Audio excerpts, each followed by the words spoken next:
হযরত সাঈদ ইবনে বুসরিন রাদিয়াল্লাহু তাআলা আনহু থেকে বর্ণিত, আন্না রাজুলান ইয়া রাসূলুল্লাহ ইন্না শাআইরাল ইসলাম ক্বাদ কাসরাত আলাইয়া ফাআখবিরনি বিশাইইন আতাশাব্বাসু বিহি।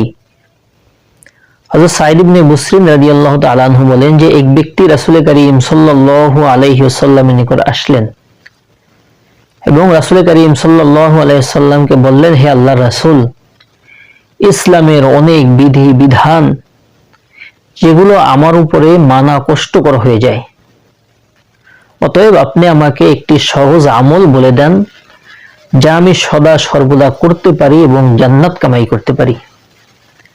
ক্বালা রাসূলুল্লাহ সাল্লাল্লাহু আলাইহি ওয়াসাল্লাম, আল্লাহর হাবিব সাল্লাল্লাহু আলাইহি ওয়াসাল্লাম বললেন,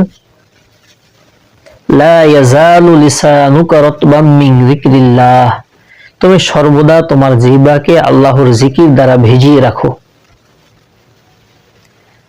এই হাদিসের মধ্যে সাহাবী রাসূল করিম সাল্লাল্লাহু আলাইহি ওয়াসাল্লামকে এমন একটি আমল শিখিয়ে দেওয়ার কথা বললেন যে আমল সে সদা সর্বদা সহজেই করতে পারে এবং জান্নাত কামাই করতে পারে। আর রাসূল করিম সাল্লাল্লাহু আলাইহি ওয়াসাল্লাম তাকে সহজ আমল বলে দিলেন যে তুমি সর্বদা তোমার জিহ্বাকে আল্লাহর জিকির দ্বারা ভিজিয়ে রাখো, অর্থাৎ সর্বদা আল্লাহ তাআলার জিকির করো। এর মাধ্যমে আমরা জিকিরের ফজিলত বুঝতে পারি। এই জিকিরটা সব সময় আমরা করতে পারি, যেটা আমাদের উপরে কোনো কঠোরতা নাই, কোনো কষ্ট নাই, শুধু সর্বদা জিহ্বাকে নাড়িয়ে নাড়িয়ে আমরা আল্লাহ আল্লাহ আল্লাহ আল্লাহর জিকির করব। এর মাধ্যমে ইনশাআল্লাহ আল্লাহ তাআলা সন্তুষ্টি হয়ে আমাদেরকে জান্নাত নসিব করবেন।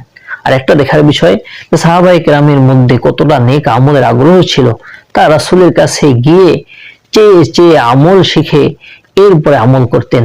আল্লাহ রাব্বুল আলামিন আমাদেরকে জিকির ধারা আমাদের জিহ্বাকে সর্বদা ভিজিয়ে রাখার তৌফিক দান করুন। আমিন। আসসালাম।